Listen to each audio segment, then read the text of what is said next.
Today I am reviewing this water hose reel stand.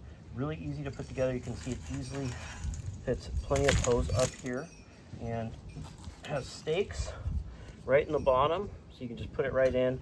You can see it all bolts together. Has little hooks on the back right here, all nice painted steel. And this ground's pretty soft right here, so I can just go ahead and just push it right down. You might need to dig it out. You have harder ground. It's very solid because there's 4 stakes, not just 2.